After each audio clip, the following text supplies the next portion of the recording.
2016년에 술미 선생을 여행을 하면서 뵀는데, 바라나시 근방에 그 불교 유적지를 안내를 하면서 우리 술미 씨가 우리한테 이렇게 겁을 주었습니다. 여기 스페인에 가서 알람브라 궁전을 보신 분들이 많죠 하니까 이해했습니다. 그런데 인도에는 알람브라 궁전 같은 게 400개나 있습니다라고 해요. 야, 참 뻥이 세구나라고 생각을 했는데, 그때 우리가 라자스탄 뭐 이런 걸 쭉 여행을 하면서 끝날 때 좀, 이게 알람브라 궁전 400개라는 말이 틀린 말이 아니구나. 그런데 왜 세계문화유산에는 왜 안 올라있지? 이렇게 생각을 했습니다. 그때 왜 400개라고 이야기했어요? 가이드를 하다가 좀 진창한 마음도 있지만, 사실은 저는 가이드도 했지만, 인도를 역사에 관심이 많아서 인도 구석구석 많이 돌아다녔고, 한국식으로 표현하자면 저도 역마살 낀 사람입니다. 역마살 낀 사람이라서 저는 엄청 많이 돌아다녔고 구석구석 많이 가봤지만 그래도 인도를 10%도 아직 못 봤다고 생각합니다. 근데 저는 가이드를 하면서 이제 외국인한테 이제 대접을 하니까 인도를 표현하니까 또 공부도 많이 해야 되고 그래서 인도를 공부하는 것도 중요하지만 외국에 있는 대단한 유적지나 일반 유적지, 문화재, 자연유산, 국립공원부터 여러 가지 다양한 유명한 장소를 공부를 하면서 많이 비교를 해봤습니다. 그래서 아람브라 성은 유럽 한 사람 중에서 거의 다 보려고 해요. 근데 아람브라 성도 사실은 엄청 대단한 유적지 있고 그리고 제 입장에서는 모든 유적지 대단하다고 생각합니다. 어디가 크고 어디가 작다고 생각 안 하고 다 자기 특징이 있기 때문에. 특징이 있는 거지. 그래서 인도도 비슷한 시대 그리고 비슷한 규모 아니라도 건축 양식이나 문화로 굉장히 멋진 작품들이 인도에 또 많다고 생각을 하거든요.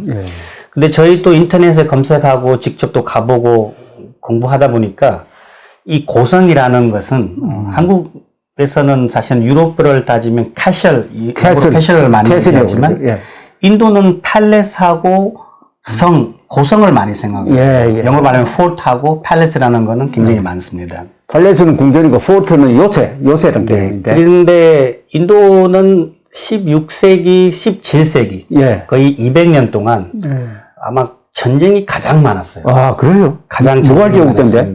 그때 무굴 시대였고 전쟁을 많이 했고. 또 무굴 시대는 쉽게 말하면 외국에서 들어온 왕조였기 때문에 현지 왕들이 이제 엄청 많았지만 무굴 왕조한테서 이제 지배받을까봐 자기의 건물이나 자기가 사는 집들이 굉장히 튼튼하게 만들었고 그리고 손기술은 옛날부터 인도가 유명했었습니다. 그렇죠. 그래서 사실은 글씨 같은 것도 인도가 세계에서 처음 시작한 나라 중에 하나였고 인더스 문명 때 있었던 물건들이 보면 거의 손기술이 굉장히 발달했고 고성이나 팔레스성도 아마 이 손기술 중에 하나입니다. 그래서 인도는 사실은 영국 사람들이 지배하기 전까지만 해도 수백 개 나라였어요. 우리는 600 몇 개 나라라고 하는데 600개 나라. 600 몇 개 나라 중에서 대부분 각자 성하고 팔레스를 가지고 있습니다. 어떤 왕조가 뭐 열 몇 개도 가지고 있지만 어떤 왕조가 한두 개 가지고 있기도 하지만 근데 이 이슬람 시대 그때 같이 힌두교 시대가 같이 있었던 시대입니다. 16세기, 17세기가. 그때는 이슬람교가 자기가 가지고 있는 거대한 대단한 문화를 건물에다가 많이 그려놨어요. 새겨졌고 그려놨고 그때 힌두교도 없어질까봐 힌두교의 이 로열 패밀리들이 이 왕조들이 자기가 가지고 있는 이 멋진 문화 유적에다가 많이 그려놨습니다. 많이 또 새기고. 그래서 이 새기다 보니까 서로 강하려고 하다 보니까 고성이나 성이가 더 거대하게 되는 거예요. 서로 경쟁이 있습니다. 전쟁은 물론 두 번째 이야기있지만 인도가 서로 전쟁도 하고 경쟁도 하고. 경쟁도 하고 그리고 전쟁 목적으로 만들었지만 경쟁 목적으로 만들었지만 아마 문화를 지키기 위해서 더 강하게 만드는 것 같아요. 제 입장에서는. 그래서 이 또 제가 볼 때는 건물 만들 때는 네 가지가 가장 유명한 것 같아요. 예, 예. 중요한 거. 하나는 이 건물 만드는 기술. 기술. 그리고 또 건물 만들고 나서 이 올린 기술. 예. 그리고 관리하는 올리고 나서 다시 무너지지 않은 기술. 관리하는 기술. 또 보존이 잘 되는 기술. 그렇죠. 이 인도 궁전 팰리스들이 이 네 가지가 딱 맞춰서 만든 것 같습니다. 현지 상황에는 아람브라 같지는 않아도 아람브라 비슷하거나 아람브라보다 좀 작거나 조금 큰 고성이 400개 정도 지금도 됩니다. 그렇죠. 근데 아쉬운 것 중에 하나가 한국에서 인도로 이렇게 물론 처음에 사보다 불교 성지로 먼저 시작을 했거든요. 그리고 제가 알고 있는 거는 한국 대사관이 델리에 인도에 처음 생긴 건 1971년도입니다. 그 이후부터 이제 광해가 더 강해졌고, 그렇죠. 그리고 한국에는 불교가 굉장히 많이 가지고 있는 나라 중에 하나로 알고 있습니다. 그래서 인도에서 불교가 시작했고, 물론 인도 네팔에서 불교가 시작했기 때문에 많이 찾아갔고, 그거 찾아가면서 또 문화 탐방 투어도 개발됐지만, 그렇죠. 처음에 개발된 지역이 델리 가까운 데였습니다. 또 뭄바이 가까운 데였고, 이 궁전성 팰리스들이 델리에서 그렇게 가까운 지역이 많지는 않습니다. 서인도나 그렇죠. 조금 중앙인도로 가봐야 더 많이 확인할 수가 있습니다. 대부분 한국에서 아그라성이나 델리성 같은 데는 많이 보고 돌아갑니다. 그래서 인도에 있는 현재에 있는 그 거대한 고성 팰리스에 대해서 정보가 몇 년 전까지는 많지가 않았어요. 않았죠. 예. 이제 돌아다니니까 지금 말씀하신 대로 야 이거 알람브라면 좋은 줄 알았더니 알람브라 같은 게 한 400개는 되는구나 하고 지금 아주 우리 역시 이 현지 분 아니면 듣기 어려운 이야기를 들었습니다. 이게 인도 역사의 아주 중요한 부분인데 인도에는 무갈 제국 시절에 그 황제 밑에 독립성을 가진 국가가 수백 개가 있었다는 거 아닙니까? 그죠? 그 수백 개가 다 로얄 패밀리고 그 사람들이 각각의 성과 궁전을 갖고 있었다. 그러니까 400개 왕국이 다 400개의 궁전과 요새를 갖고 있었다. 그리고 그 요새를 튼튼히 해가지고 전쟁에 대비하려고 하니까 건물을 크게 짓고 또 건물을 짓는 바에야 종교적으로 이슬람은 이슬람 사람들, 힌두는 힌두교들끼리 그 예술을 표현하고 했다. 이렇게 되니까 우선 인도에 가면은 이 수가 엄청난 거예요. 그래서 아까 상상을 초월한다. 인크레더블이라는 말을 쓴 것 같습니다.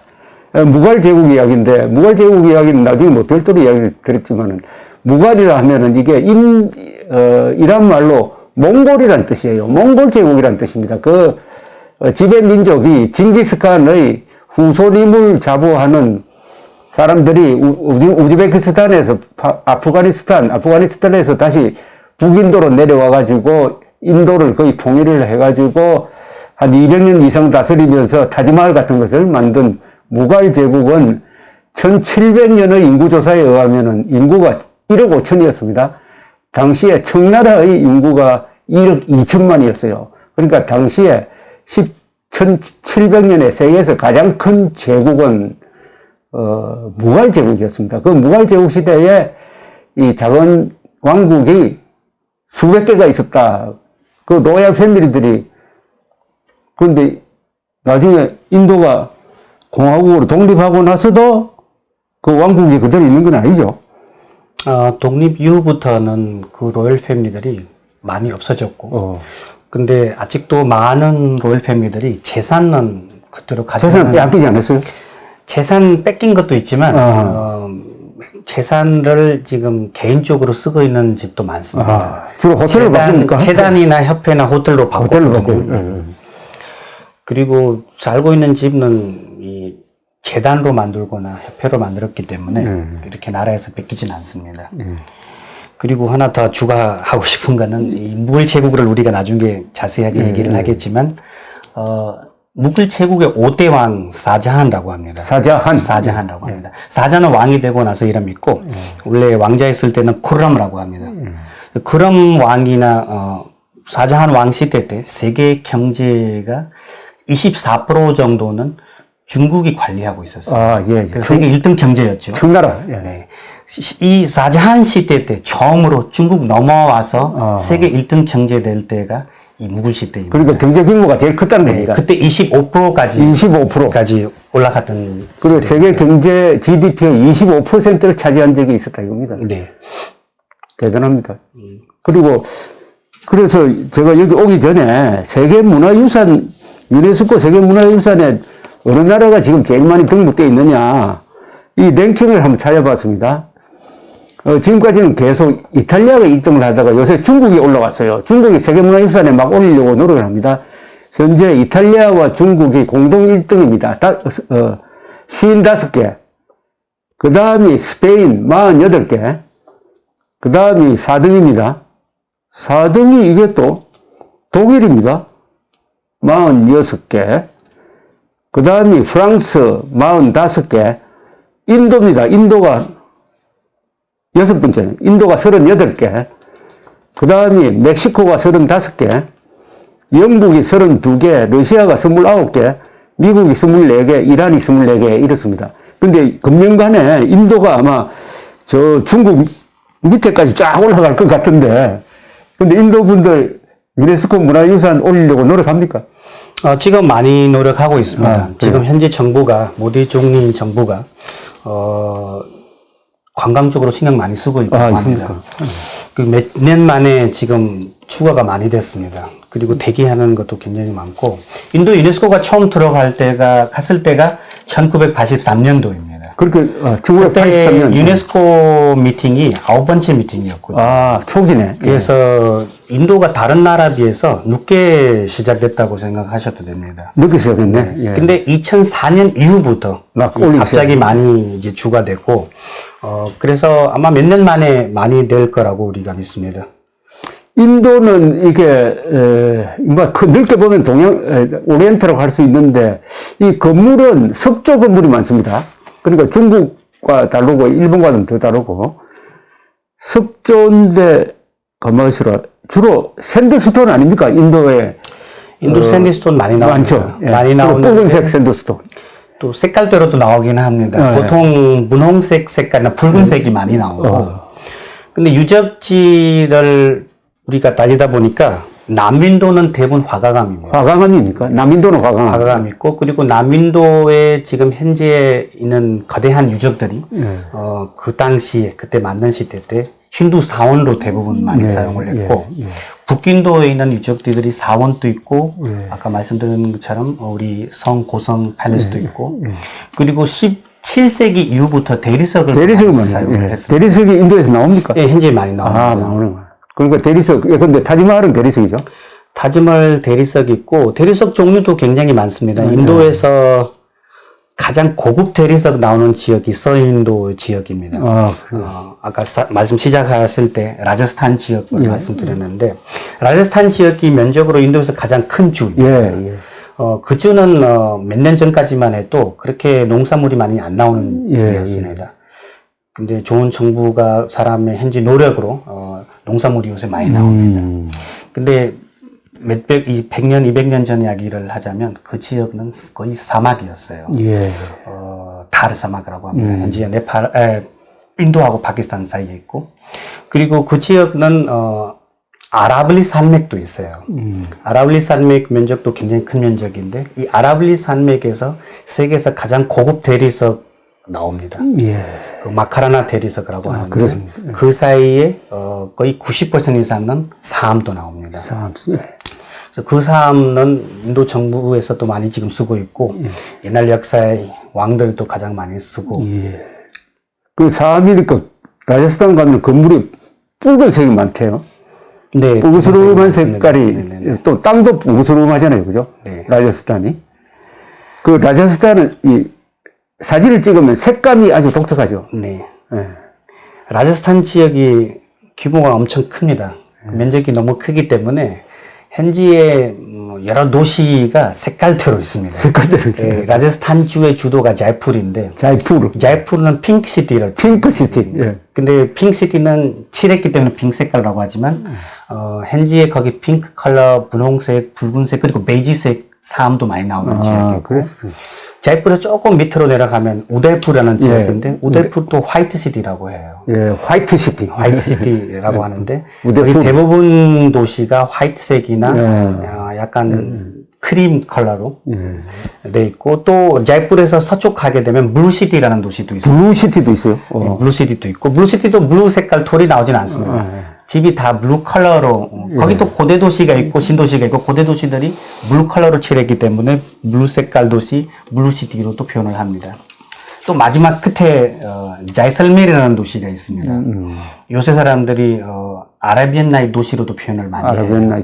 아라비안 나이트 도시가 원래 baghdad이라는 도시를 표현하는데 baghdad 가기가 그렇게 쉽지가 않기 때문에 미니 baghdad로 자이살메르로 표현해도 됩니다. 인도의 많은 고성 중에서 사람이 아직도 생활하고 있는 고성 아마 몇 개 안 남았을 겁니다. 그 중에 하나가 제슬메르 고성입니다. 제슬메르 도시에서는 노란색 사암이 가장 많이 나오고 또 옐로우시티. 또 옐로우시티라고 또 하고 골든시티라고도 합니다. 골든시티. 이 인도를 여행할 때 라자스탄 했을 때 그 라자가 무슨 뜻이죠? 왕이라는 뜻입니다. 아, 그렇죠. 왕의 땅이라는 그런 뜻이네. 왕의 땅이라는 뜻입니다. 라자스탄. RAJ로. 라자스탄.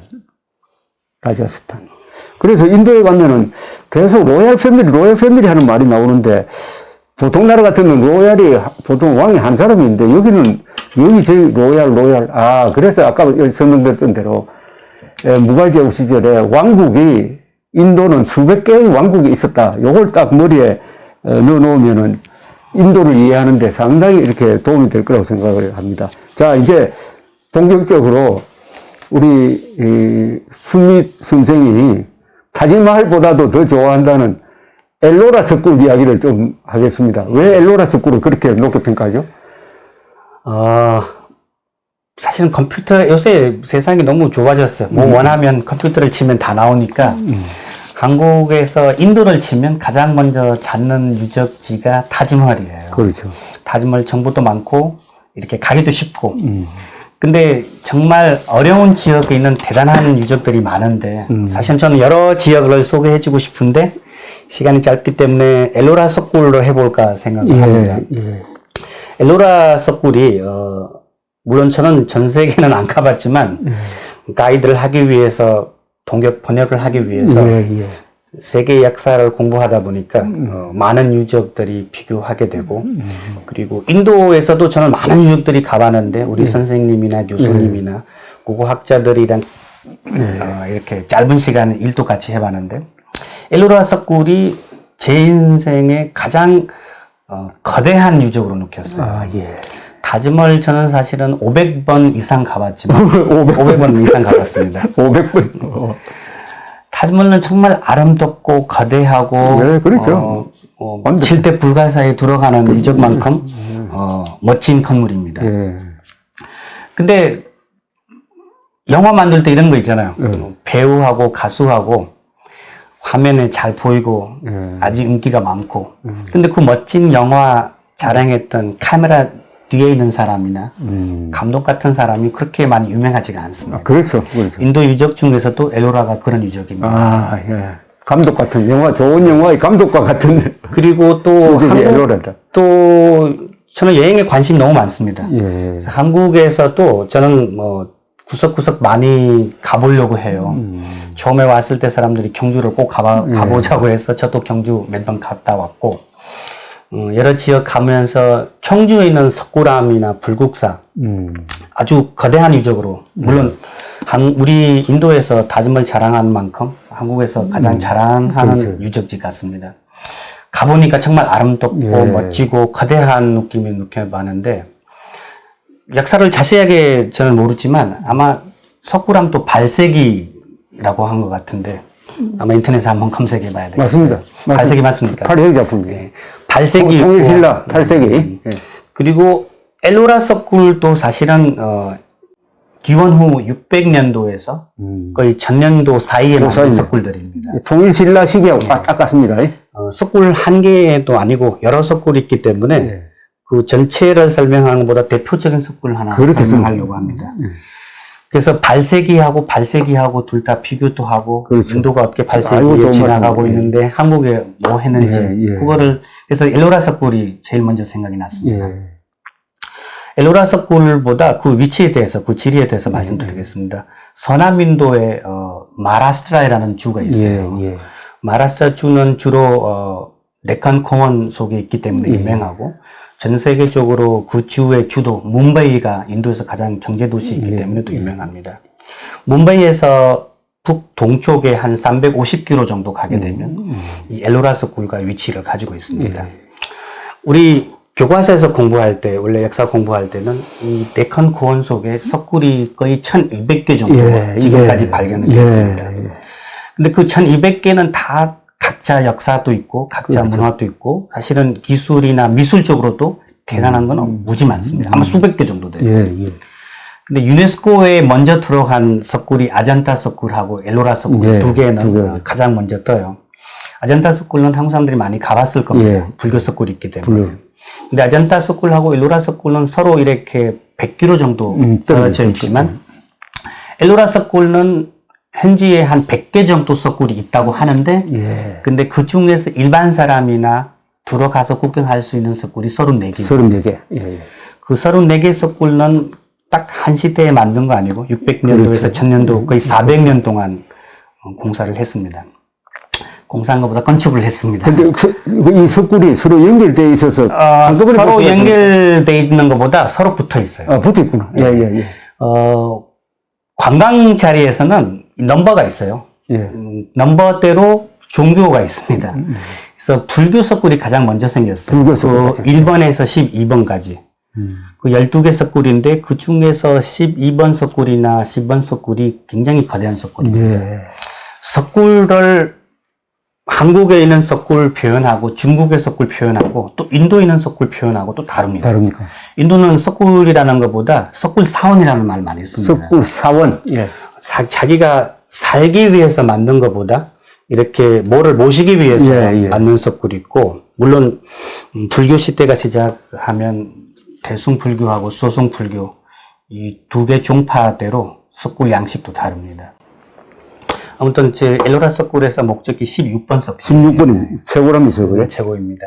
이 12번까지는 불교 석굴인데 아주 볼만하고 거대한하고 시간이 많이 필요합니다. 근데 13번에서 29번까지 힌두교 석굴.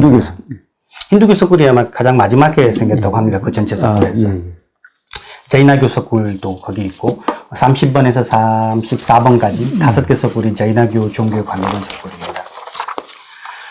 근데 그 전체 석굴 중에서 16번 석굴 하나만 봐도 몇 시간이 필요합니다. 저는 가이드 하면서 가장 아쉬운 것은 사람들이 왜 이렇게 짧게 왔냐. 시간이 너무 짧게, 그렇죠. 너무 짧게 온 것 같고, 될 수 있으면 정말 좋은 설명하는 사람이랑, 충분히 설명하고 할 수 있어요. 충분히 설명할 수 있는 사람이랑, 그리고 시간 좀 많이 가지고 가야 되는 석굴이 16번 석굴입니다. 16번 석굴도 거의 8세기에 만들었다고 합니다. 인도의 많은 왕조가 책에서 나오지만, 역사에서 나오지만, 아까 말씀드린 대로 무굴 제국, 뭐 굽다 왕조, 남인도 가보면 또 촐라 왕조, 찰루키아 왕조 이런 왕조가 많이 유명합니다. 근데 그 남인도 왕조 중에서 라스트쿠트라 왕조가 있었어요. 라스트쿠트라 왕조가 있는데 좀 발음이 어렵습니다. 라스트쿠트라 왕조의 2대 왕이 크리스나 왕이라고 하는데 이 2대 왕 시대 때 16번 석굴이 생겼다고 기록이 있다고 합니다. 석굴이 너무너무 거대한 석굴입니다. 진짜 거대하다. 제가 말로 표현할 수 있는지 모르겠지만 제가 노력 한번 해보겠습니다. 일단 우리가 요새 시장에 가서 돌로 만든 조각 하나 사려고 해도 사이즈로 한 5인치나 10인치라도 표현 보고 와 멋지다. 이거 만들 때는 엄청 힘들겠다. 또 요새 기계 시대니까 기계 또 사용하겠다. 근데 타임머신 타고 저희가 1400년 전에 가봐야 됩니다. 1400년 전에 많은 것은 없다고 아마 다 알고 계시지만 기계 시대가 없죠. 기계도 없었지. 뭐 도르래도 없었고 기능기도 없었고 크레인도 없었고 기계도 없고 제가 볼 때는 대단한 유적을 만들 때 첫 번째는 용기가 필요할 것 용기가 같아요. 용기 필요할 것 같아요. 돈보다 용기가 더 우선입니다. 그렇죠. 그래서 그 왕조에서 그 왕이 얼마나 용기가, 거대한 용기 가지고 있는지, 마음이 넓은지, 거기 있는 산 전체를 깎아가지고 석굴 사원을 만들어놨는데, 예. 그 석굴 사원이 이 스케일로 따지면 높이가 거의 85m 정도 됩니다. 80m인데요? 80m 정도 됩니다. 깊이가 거의 100m 이상이에요. 예. 그리고 넓이가 거의 80m 가까이 됐거든요. 예. 이런 요거 저 16번 말하는 겁니다. 예. 16번 석굴이 힌두교 사원이라고 하지만 힌두교의 신화가 너무 많기 때문에 대부분 힌두교 사람들이 시바신이라는 신을 가장 많이 모시고 있는 것 같습니다. 가장 믿음이 강하고, 시바신이 아마 어떤 책을 보면 인도를 검색하면 시바신이 가장 먼저 나옵니다. 힌두교에서 가장 존경하고 가장 믿고, 그리고 가장 파워풀, 가장 힘 있는 신으로 모시고 있습니다. 시바신이 지금 사시는 곳이, 지금 계시는 곳이 마운트 카일라스라고 합니다. 마운트 카일라스가 한국 사람들이 수미산이라고 합니다. 카일라스. 카일라스가 원래 켈라스라고 하는데, 켈라스에서 카일라스가 생겼거든요. 켈라스가 아마 이 영어로 번역하다 보면 이 크리스탈이라는 뜻입니다. 크리스탈이라는 뜻인데, 아마 6,400 정도, 해발 6,400 정도 높은 산이에요. 현재는 중국 남쪽 티베트 지역에 있습니다. 티베트 있습니다. 예, 여기 많이 갑니다. 수미산이라고 하죠. 수미산 많이 갑니다. 그래서 시바신이 계시는 곳이 카일라스라고 하니까 16번 석굴 이름도 카일라스라고 합니다. 시바신이 계시는 곳. 그래서 그 안으로 들어가게 되면 건물이 3층으로 되어 있습니다. 이 3층이 높이를 아까 말씀드렸지만 나중에 사진으로도 제가 보여드리겠습니다. 이 조각 같은 것은 우리 상상하지 않을 만큼 인사이드하고 아웃사이드 이 보트 양쪽에는 조각이 되어 있거든요. 그리고 3층을 깎게 되면 돌 하나로, 산 하나로, 조각을 정확하게 이렇게 표현이 안 되어 있지만 가이책 같은 데는 33,000개 이상 조각이 거기 조각이 33,000개나 된다고요? 아이고. 그리고 그 33,000개 이상 조각이 원피스로 되어 있어요. 그러니까 큰 돌 하나를 깎아서 깎았으면 그 하나가 전체가 조각품이네. 돌 하나로 표현하는 것보다 산 하나로 깎았다고 말씀드려야 되고요. 산 하나가. 그거는 대리석입니까? 아닙니다. 거기는 그냥 돌인데, 그 돌이, 사실 이 석굴을 깎을 때는 위에서 밑으로 깎았어요. 그럼 화강암이 뭐? 화강암하고 좀 비슷해요. 그래서 그 돌을 위에서 밑으로 깎아나는데, 거기 있는 건축도 이렇게 외국에서 받은 건축도 아니고, 오리지널 인도 아리안하고 드라비다 건축입니다. 약간 아리안 건축도 들어가 있지만 드라비다 건축으로 전체적으로 들어가 있거든요. 드라비다 건축은 원래 메인 양식이 고푸럼이에요. 고푸럼이라는 건 원래 정문, 문 높게 만든다고 하는데 남인도 가시면 전체적으로 대표로 볼 수 있는 건축입니다. 근데 엘로라 서클도 그런 목적으로 만들었지만 정문보다 메인 템플이 굉장히 높고 인도 사람들이 그 양식이 미마나 양식이라고 합니다. 그리고 미마나 양식의 제일 꼭대기를 시카라라고 하거든요. 시카라라고 하는데 그 시카라를 가장 관심을 많이 가지고 가장 신경을 많이 쓰는 부분입니다. 그래서 그 위에부터 깎으면서 밑에까지 내려가는데 그 안에 조각이 인도의 거대한 역사를 거대한 역사보다 인도의 신화하고 인도의 대사사실을 그 안에서 전체를 확인할 수 있답니다. 그래서 그 안에는 대표로 시바신의 조각이 메인으로 되어 있고, 그리고 그 안에 인도의 대사사시 라마야나나 인도의 유명한 대사사시 마하바르타도 그 안에 조각으로 새겨져 있고, 라마야나하고 마하바르타가 거기 들어가는 이유가 카일라스 마운틴의 수비산에 이 라마야나하고 마하바르타가 둘 다 관계된 지역이에요. 그러면 이 조각품에 어떤 스토리가 있습니까? 그 라마야나 대서사시 스토리로 되어 있고, 마하바르타도 스토리로 조각한 건데. 그리고 그 라마야나 안에 있는 중요한 부분도 조각으로 되어 있고, 또 시바신이랑 관계된 많은 힌두교 신화도 거기 조각으로 되어 있어요. 그럼 조각이 제가 안 봐서 잘 모르겠는데 조각이 아주 정교합니까? 표정이나 이런 것도 굉장히 중요합니다. 거기 중요하구나. 섬세하고 조각 사이즈도 굉장히 크고 일단 이 스케일이 너무 커요. 스케일이 너무 큽니다. 그 정도 스케일이 있는 유적지는 여행 좋아하시는 분이나 문화재를 좋아하시는 분이 인생에 꼭 가봐야 되는 장소인 것 같습니다. 제가 돌을 파서 했습니까? 새로운 건물을 지은 게 아니고. 돈을 파서, 위에서 산을 파서 이렇게. 그러니까 아까 말씀드린 높이가 80m, 깊이 100m, 이 폭이 80m 된다. 그 정도 됩니다. 그러니까 어느 자료를 보니까 그렇게 파낸 돌의 무게를 21만 톤이라고 추정을 했더라고. 그렇게 돼 있어요. 저는 정확히 모르겠는데 아마 그 정도. 어마어마하죠. 21만 톤의 돌을 캐내가지고 그 안에 들어가서 요렇게 3만 개가 넘는 게 여기 16번에만 있는 조각품이 3만 개가 넘는다고요? 아마 이렇게 말로 표현하는 것보다 사진으로 그거를 보시게 되면. 이따 사진을 쫙 깔겠습니다. 보시게 되면 이 조각 자체가 사람이 못 만드는 정도 조각이 거대한 겁니다. 이건 도저히 인간이 만들 수 없다. 만들 수 없고 그 안에는 힌두교의 아주 거대한 건축물을 우리가 직접 확인할 수가 있어요. 힌두교에 상징하는 코끼리부터 여러 동물부터 왕들이 이제 어떤 전쟁하다가 전쟁 이기게 되면 그 승전탑 같은 거, 빅토리 타워 같은 거부터 시작하면서 기도하는 장소부터 결혼식부터 이 많은 것은 한 자리에서 볼 수가 있습니다. 그리고 그 남아있는 그 전체 조각도 되게 거대하다고 생각하지만 그 거대한 장소에서 그 뺀 돌, 빠져나온 돌 규모만 봐도 아주 훌륭한 유적으로 우리가 느낍니다.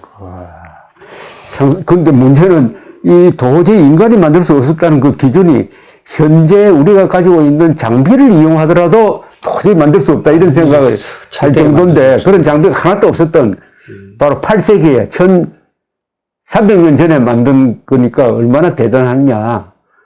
그걸 딱 보면 느낌이 눈물이 납니까? 저는 솔직하게 처음 거기 방문할 때, 제가 처음 거기 방문할 때는 2001년도입니다.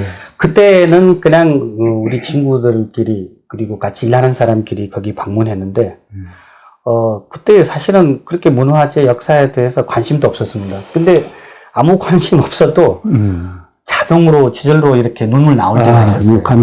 그리고 타지몰 그 전에 가봤는데 타지몰 보고 인도에서 정말 유명한 건물이다. 아름다운 건물이다.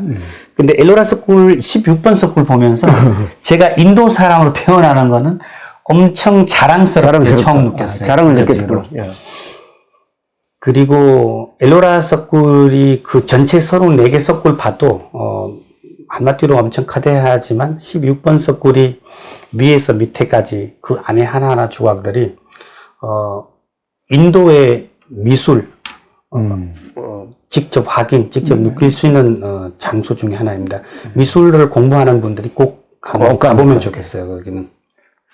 그 경주 석굴암하고 비교는 뭐 크기라든지 이건 비교가 안 되겠지만 시기적으로는 비슷합니다. 경주 석굴암은 어떻게 보셨어요? 경주 석굴암 가기 전까지 인도 석굴하고 비슷하다고 생각했습니다. 인도 석굴들이 굉장히 깊어요. 뭐 안에 10m, 20m, 30m까지 깊습니다. 아잔타 석굴이나 엘로라 석굴을 만약에 표현하면 석굴암도 그 정도 깊은 줄 알았는데 가보니까 인도 석굴만큼 깊지는 않았습니다. 깊지 않죠. 깊지는 않았고 근데 제가 갔을 때는 안에까지 못 들어가게 돼 있었어요. 유리를 이렇게 막아놨는데 석굴의 그 조각 얼굴 표현이 1400년 전에 물론 돌하고 돌로 깎아놨는데 엄청 거대하다고 느꼈습니다. 정말 유네스코 세계문화유산에 들어간 만큼 거대한 유적으로 제가 느꼈어요. 그 표정이. 네, 아주 표현이 살아있는 것 같아요. 살아있는 표현이지. 또 인도가 아리안 민족이나 드라비다 민족이 많은 나라였기 때문에 이렇게 몽골 민족으로 된 표현을 처음 봤어요. 처음 봤습니다. 그렇죠. 재밌네. 그래서 보니까 여기 현지 사람하고 얼굴을 많이 비슷하게 만들었다고. 그 등장하는 인물들이 아름답죠? 아름답고 굉장히 깨끗하게 남아있고 사실은 만드는 것보다 이 수백 년 동안 수천 년 동안 보존된 거는 저는 더 거대하다고 생각합니다. 저기 땅속에 있었다고. 땅속에 있는 걸 뒤늦게 발견을 했어요. 한 150년 전에. 근데 돌이 얼마나 든든한 돌인지, 예. 이 수백 년 동안 땅 속에 이렇게 숨어 있어도, 발견 이후부터도 그렇죠. 그 1400년 전 표현이 거의 틀리지 않고, 거의 99.9% 그대로 있는 것은 정말 거대한 보물로 생각을 하고, 그리고 그런 거 보면 인도하고 한국이 굉장히 가깝게 또 느껴요. 예. 정확하게 모르지만 저는 거기에 현지 가이드한테 들은 이야기가 석굴암의 그 거대한 모습이 인도의 아잔타 석굴 안에 있는 그 많은 불교 조각의 영향을 받았다고 우리 그렇게 이런 들었습니다. 이야기 또 들어봤습니다. 예. 이 지역은 그러면은 드라비아다 쪽이 살았던 데라고 볼 수가 있습니까? 지금 엘로라 석굴은 거의 드라비다족이었고, 드라비다. 그리고 이 엘로라 석굴이나 아잔타 석굴이 생기기 전에 이 지역이 원래부터 유명한 지역이었습니다. 예. 이 면 있잖아요, 커튼. 커튼. 이 면이 제일 처음에 최초 시작하는 시대가 이 인더스 문명 시대입니다. 인더스 문명 규모가 하도 넓으니까 어디서 처음 시작한지 표현은 하기가 좀 쉽지는 않지만 그래도 인도 교과서에서 이 마하라스트라 지역이나 구자랏 지역 가까운 데에서 이 면이 처음에 농사 시작했다고도 합니다. 그래서 그 지역이 지금 농산물 중에서 면, 커튼, 그리고 뭐 사탕수수 나중에 뭐 영국 식민지 때 많이 개발돼 있고 농산물이 많이 나온 지역에다가 근데 가장 신기한 거는 우리 인도 불교를 공부하다 보면 부처님이 방문하셨던 지역들이 대부분 북인도입니다. 그렇죠. 그래서 부처님이 직접 관계된 장소가 북쪽에 많아요. 그렇죠. 아잔타 석굴하고 엘로라 석굴이나 그 근처에 있는 많은 석굴들이 불교 석굴이 많습니다. 이제 거기는 불교 부처님 직접 방문하지 않아도 거기에 기원전 2세기부터 불교가 들어갔다라는 이야기가 있고, 그리고 한국에서 불교 유적지 많이 가는데 제가 한 가지 더 표현하고 싶은 거는 아잔타 엘로라 석굴은 많이 안 갑니다. 불교 성지순례로 불교 성지도 이게 포함이 안 되는구나. 예, 근데 이 불교 성지는 이렇게 표현하고 싶습니다. 인도에는 불교 성지가 있고, 예. 그리고 부처님 성지가 있어요. 예. 한국 사람들이 많이 가는 데가 부처님 성지. 부처님 성지지. 맞아요. 부처님 성지라는 표현이 인도에서는 부처님이 직접 방문하셨던 곳이나 부처님이 직접 가봤던 자리를 부처님 성지라고 하거든요. 불교 성지라는 표현은 인도에서 부처님 방문 안 하셨더라도 그렇죠. 불교에 관계된 모든 지역이 불교 유적이나 불교 성지라고 합니다. 석굴암하고 불국사도 그 불교 성지에 포함된다고 우리가 생각합니다. 아잔타 엘로라 석굴은 불교 성지예요. 시간 많은 분들이 아잔타 석굴 가기는 가는데 제가 경험상으로 보니까 굉장히 짧은 시간에 가시더라고.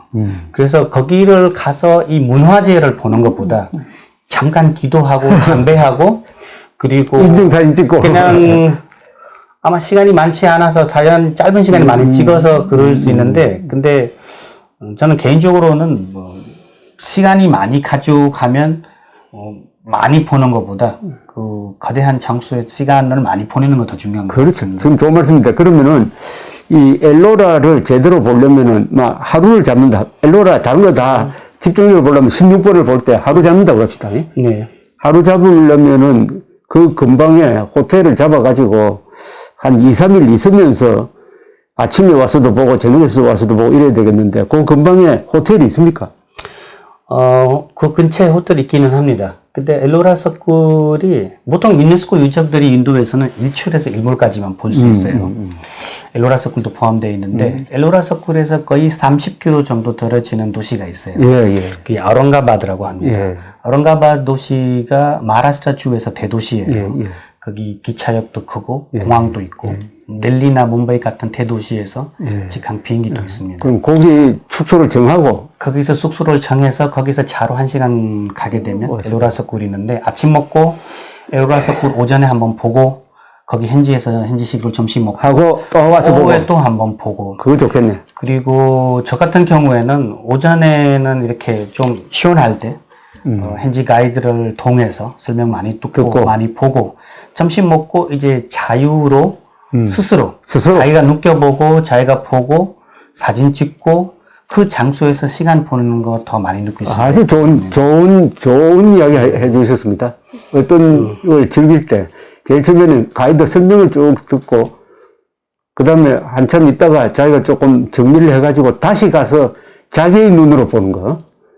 그렇게 하면 좋지 않겠느냐 하는 말씀인데, 어쨌든 지금 설명 들은 거는 이제 설명이고, 우선 오늘 사진을 많이 가지고 오셨죠? 네, 사진 제가 사진 쭉 설명을 한번 네, 알겠습니다. 달든지 그렇게 하겠습니다. 오늘은 일단 여기서 끝내겠습니다. 감사합니다. 감사합니다. 다음에 또 모시겠습니다.